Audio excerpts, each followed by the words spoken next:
Hello everyone! In this video we'll be presenting the final iteration of our real-time internet monitor called Intermeter, which is part of our MDP project. We run the code in Jupyter Notebook.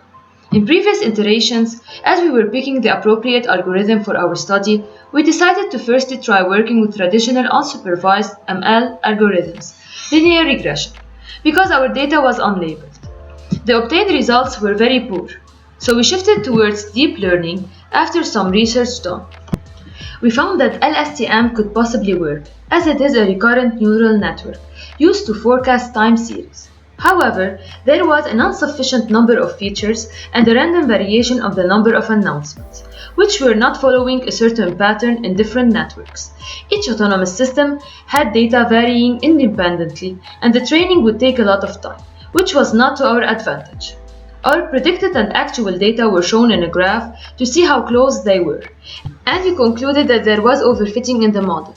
Another method needed to be taken into consideration. Therefore, labeling the data was another solution we came across, and the data was labeled accordingly. First, a labeling method directly based on the visibility was done, but the API gave the same values for a long period, and there was no variation in the normalized visibility, which led to a biased model with imbalanced problems related to target feature labels.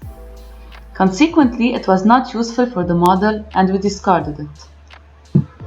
In parallel, the average of the number of announcements was calculated over the current year. But since a network can significantly change over a year period, the weight of the latest data should be considered in hours. Thus, the data was labeled in accordance with the average of the daily number of announcements.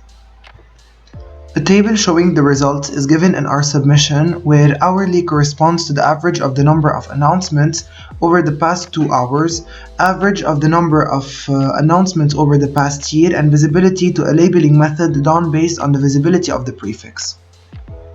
After training and testing on numerous prefixes, we got very close results with SVM and random forest methods.